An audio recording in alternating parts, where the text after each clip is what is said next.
امریکہ میں اب ملک کے اندر اٹھنے والی شدت پسندی کی لہر پہ خاص توجہ تو دی جا رہی ہے، لیکن یہ ایسا پہلے کیوں نہیں ہوا؟ اس بارے میں ہم مزید بات کریں گے سینٹر فار گلوبل پالیسی سے منسلک سیکیورٹی امور کے ماہر کامران بخاری سے۔ Kamran, thank you very much. سال کے آخری دن ایک ایسا ٹاپک ہے جس پہ ہم اس لیے بات کریں کیونکہ اگلے سال میں بھی یہ ٹاپک لوگوں کو افیکٹ کرے گا۔ تو سب سے پہلے تو میں آپ سے یہی جاننا چاہوں گی کہ پاکستان اور امریکہ کی جب ہم بات کرتے ہیں، دونوں ملکوں میں انتہا پسندی تو نظر آتی ہے، فرق کیا ہے دونوں ملکوں کے انتہا پسندوں میں اور مماثلت کیا ہے؟ کیا ملتا جلتا ہے؟ دیکھیں، ملنا جلنا تو میں سمجھتا ہوں کہ وہاں پر جو کامن ڈینامینیٹرز ہیں وہ تو کم ہیں، لیکن جو اپنا ڈفرینسز ہیں وہ زیادہ ہیں۔ پاکستان کے اندر جو ہے انتہا پسندی جو ہے وہ بہت بڑے پیمانے پہ انڈسٹریل اسٹرینتھ کے اس کو کہہ سکتے ہیں ہم۔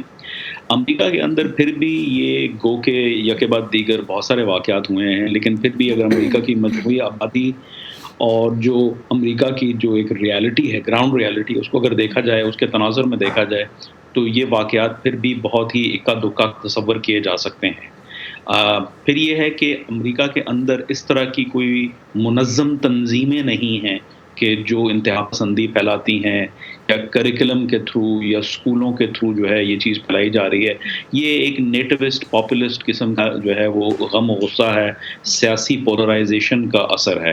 پاکستان کے اندر اس کے برعکس جو ہے باقاعدہ جو ہے سسٹمک لیول کے اوپر انتہا پسندی لیکن ہے۔ کامران، آپ نے کہا کہ کوئی منظم ایفرٹ امریکہ میں نہیں ہے، لیکن ایف بی آئی کے ریکارڈز اب ظاہر کر رہے ہیں کہ جو سفید فام سپریمیسسٹ، جو وائٹ سپریمیسسٹ گروپس ہیں، ان کی تعداد آج پہلے سے کہیں زیادہ ہے، اور آج وہ پہلے کے مقابلے میں کہیں زیادہ ایکٹیو بھی ہیں۔ وہ آپ نے درست فرمایا اور ایف بی آئی صحیح کہہ رہی ہے، لیکن یہاں پر سوال یہ اٹھتا ہے کہ ہم گروپ کو کس طریقے سے ڈیفائن کرتے ہیں۔ ایک طرف وہ گروپ ہیں جو پاکستان میں ہیں، جن کو سب جانتے ہیں، وہ کھلے عام پھرتے ہیں اور وہ بڑے سالوں بڑی دہائیوں سے وہ چلے آ رہے ہیں، اور جیسے میں نے کہا انڈسٹریل اسٹرینتھ کے لیول کے اوپر جو ہے وہ انتہا پسندی پھیلاتے ہیں۔ ادھر جو ہے جو گروپس ہیں وہ چھوٹے عناصر، میں ان کے لیے لفظ جو یوز کروں گا وہ عناصر ہے، وہ اس طرح نہیں ہے کہ وہ کھلے عام پھر رہے ہیں، وہ چھپ کے کام کرتے ہیں۔ اور پھر یہاں پر امریکہ اور پاکستان کے لا اینڈ آرڈر سچویشن میں زمین اور آسمان کا فرق ہے، اور جہاں پر اور رول آف لا کو بھی پھر اس میں شامل کیا جائے تو ہمیں فرق بہت جو ہے نا نظر آئے گا۔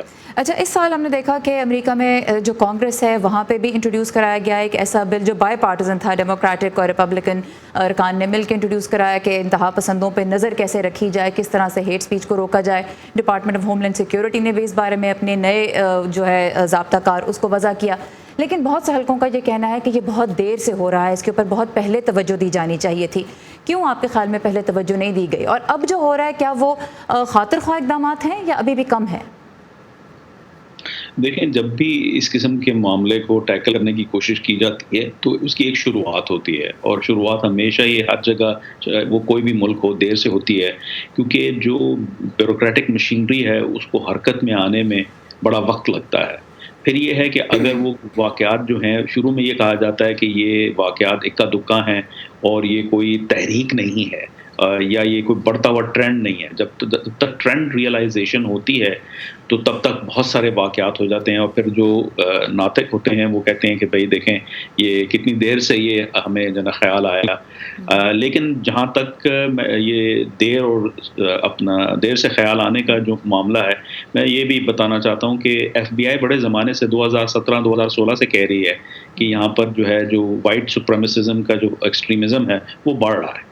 اچھا، ایک اور ایشو جہاں پہ ہم امریکہ میں دیکھتے ہیں وہ فرسٹ امینڈمنٹ کی پروٹیکشن ہے، جو کہ آزادی اظہار رائے اور احتجاج کی آزادی اور مظاہرہ کرنے کی آزادی، یہ جو پروٹیکشنز ہیں ان کے بارے میں بھی کہا جاتا ہے کہ یہ آڑے آ جاتی ہیں جب امریکہ میں انتہا پسند گروپوں پہ کریک ڈاؤن کرنے کی کوشش کی جاتی ہے۔ کیا کہیں گے آپ اس بارے میں؟ جی، یہ بہت بڑا مسئلہ ہے، کیونکہ سوال یہ ہوتا ہے کہ اگر کچھ لوگ جو ہے وہ اس قسم کی باتیں پھیلا رہے ہیں تو وہ کہتے ہیں جی کہ دیکھیں ہمارے جو اظہار کا رائے ہے، جو حق ہے، وہ ہم اس کو استعمال کر رہے ہیں، تو پھر وہاں پر جو ہے پھر کارروائی نہیں ان کے خلاف کی جا سکتی۔ تو یہ بھی ایک ایشو ہے کہ کس موقع پہ آ کے تو ایک سپیچ جو ہے وہ ہیٹ سپیچ بن جاتی ہے اور وہ جرم تصور کی جا سکتی ہے، اس کے اوپر قانون لاگو ہو سکتا ہے، لا انفورسمنٹ ایجنسیز حرکت میں آ سکتی ہیں۔ کمپلیکیٹڈ ہو جاتی ہے بات۔ کامران، اگر جانے سے پہلے بریفلی آپ ہمیں بتا سکیں کیا 2020-2019 سے کچھ مختلف ہوگا یا نہیں؟ میں نہیں سمجھتا، کیونکہ وہ ہم آرٹیفیشلی ہر نیو ایئرس کے اوپر سمجھتے ہیں کہ امید کرتے ہیں کہ اگلا سال بہتر ہوگا، لیکن اگلا سال پچھلے سال کی کنٹینیویشن ہوتی ہے. تو افسوس سے مجھے یہی کہنا پڑے گا کہ جو ایکسپیکٹیشن ہے وہ یہی ہے کہ سملر ہوگا. تو نیا سال اپنے ساتھ ہو سکتا ہے کہ کچھ نیا نہ لے کر آئے. کامران بخاری سیکیورٹی امور کے ماہر ہمارے ساتھ تھے. بہت شکریہ آپ کے وقت کا.